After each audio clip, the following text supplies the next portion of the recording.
Welcome home and to another edition of Meditation with me, Marky Mark. Today's theme is how to raise our vibration. It's all fair and square to say, just find the positive and be happy.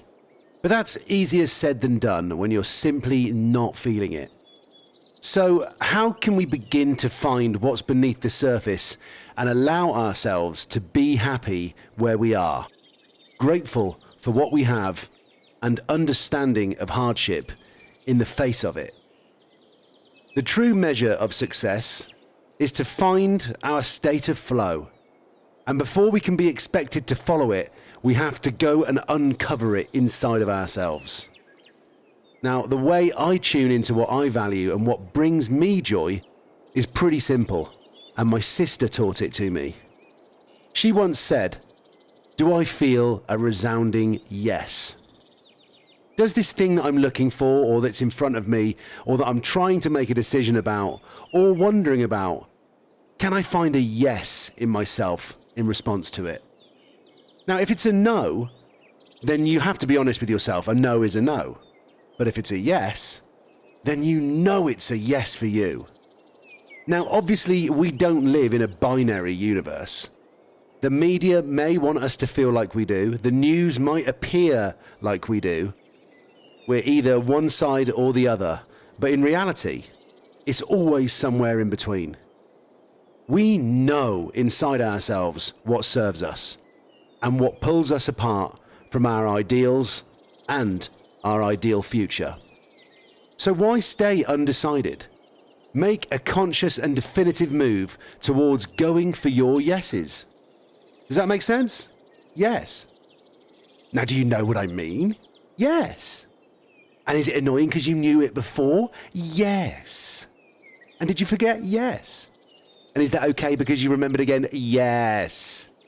And can we always just take a moment when we're not sure and decide objectively, is this a yes or a no? Yes. And will our intuition and guiding principle always ring true? Yes. There is no other way. Open up to your inner yes. It really helps me. It centers everything and makes it that clear. And if you're like me, you're probably a lot in your own head, and you know everyone's opinions distracts you, and it all matters, and you're just trying to do your best and make everybody happy, and all these things that we do out of a beautiful place. But we've got to remember ourselves. That's what today is all about, showing us how bliss exists in many more experiences than we realize. This is an inspiring topic, so let's get started. A snip diddy ganger. If you want to do anything, you start with a possibility, usually an idea, and you follow it through to a result in the real world. And I know that that sounds a bit abstract, but it is the key to transformation. All transformation takes a silent journey from possibility to an outcome. An invisible potential is being activated in your own awareness. And when you take possession of this process, you're living a spiritual life. And spiritual just means immaterial, not of the material world. We can all appreciate the material things in our life, but no one can deny the realm of possibility beyond that, from which we can draw at any time.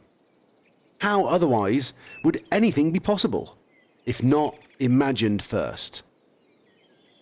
So once you're living from inside of your core, which is the center for creating your personal reality, you'll realize that spirituality is your creative consciousness. This is a broader viewpoint than the spirituality we are accustomed to. So if you expand your vision, the play of creation is the ultimate spiritual domain. And by consciously participating in creation, you get to become a co-creator of your personal reality. What will you create today? You are no longer passively bound up in your present circumstances. And we can all see this shift by raising our spiritual intelligence. And how do we do that? Well, we raise our vibration. Well, what does that mean? And not to get all woo-woo on you, but you totally hear what I'm saying. Do you see? We get to choose to raise our vibration by living within it. Think about this for a second. As we meditate more frequently, we get more comfortable with it. And then we not only get to experience the benefits during the meditation, but it also carries on and over into the rest of our life. And there's actually a scientific reason for this. There's something changing inside of our brain as we meditate. In an amazing study, Dr. Sarah Lazar of Harvard University helped show how after just 8 weeks of meditation training, we can actually bring about physical changes to the areas of the brain associated with learning and memory. So those parts of the brain actually increased in size, and the part that's associated with anxiety and stress actually grew smaller. Sarah helped show that after just 8 weeks of practice, there were substantial changes. Now, obviously, if we don't continue to practice, we won't necessarily continue to experience those benefits. But it's really interesting to know that there are physical changes as well as psychological changes taking place. So it's up to you to operate from a higher frequency range. Choices center on aligning yourself with the flow of creative intelligence. Have you ever had one of those days where you just seem to be connected to some higher frequency band? Almost like you were tuned into some channel and ideas were just being downloaded, memories come flooding back to you, visualizing things became seamless. This wasn't just a fluke. You were consciously allowing yourself to be open to the flow of the universe. So ask yourself, when you next feel blocked or stuck, what am I doing to be in my own way? What am I doing to interfere with Source? And you'll often find it is something you can simply address in your own life and get out of your own way. Pause for a moment to consider a spiritual value like compassion. Compassion didn't come from physical evolution. To love something, a feeling we are all familiar with, just doesn't fit with Darwin's theory of survival of the fittest. So where does it come from? Out in nature, the weak and sick are left to perish. However, we take care of our weak and sick. How did that come about? By discovering compassion in our own human awareness, at the level I call the source. And at the source, the ego has no idea that there is a flow of creative intelligence because the ego's only looking out for itself. It operates on wanting more pleasure and less pain. But you can raise your own vibration by aligning yourself with the values that are already inside you, waiting to emerge and expand. And then you can devote your time and energy toward what really matters. Not because the mind says it matters, but because the divine feminine supports it. And by divine feminine, I don't mean some great woman with a lovely figure and beautiful personality. I mean the feminine energy of the universe, which we can all understand exists to some degree. I'm referring to experiences that everyone has had, of love, compassion, empathy, truth, beauty, emotional bonding, creativity, personal growth, and wisdom. These are blissful experiences. Put your time and energy into following them, and you will be following your flow. Then your life becomes an expression of devotion to the spiritual values that human beings have forever placed at the summit or peak of life. Let me repeat that list one more time slowly and notice which words cause a resonance or attraction in you, which indicates where you connect to each value. Love, compassion, empathy, truth, beauty, emotional bonding, creativity, personal growth, and wisdom. Just by noticing how good you feel about these values, you're already starting to raise your vibration. And the process never needs to end. As we prepare to meditate together, let's take a moment to consider our centering thought. I devote myself to my highest values. I devote myself to my highest values. Shish kabaramba. Shish kaboab. Shish kababik. Make yourself comfortable and close your eyes. Begin to be aware of your breath and just breathe slowly, steadily, and deeply. All the way in. And just push out all of the negativity at the end. With each breath, allow yourself to become more deeply relaxed. Now, gently introduce the mantra, Shish kabooby. Shish kabooby. This mantra simplifies the mind, bringing clarity and wisdom. This mantra reveals the truth of the unity of life, aligning us to the flow of the universal source. This mantra makes your mind clearer by being utterly silly and therefore allowing cosmic clarity by means of giggloftomy. We become stronger, more flexible, more able to do yoga, potentially even better at badminton, and more receptive to our inner child, meaning that we can connect to ourselves and to others in a more innocent way, without expectation, without invisible boundaries. Open your consciousness to its true nature. Repeat it silently to yourself. Shish kabooby. Shish kabaramba. Shish kaboab. With each repetition, feel your body, mind, and spirit open just a little bit more to an expanded state of awareness.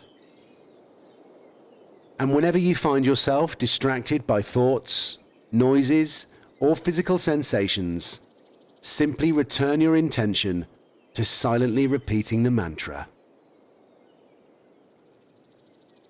Shish kabooby. Shish kabooby. Please continue with your meditation.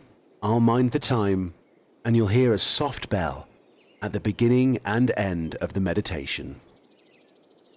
Shish kabooby. Shish kabooby. Shish kabooby.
It's time to release the mantra. Continue to sit restfully, inhaling and exhaling slowly. When you feel ready, gently open your eyes. As you continue with your day, contemplate this centering thought. I devote myself to my highest values. I devote myself to my highest values. Raise your frequency, O blessed legends. Namaste.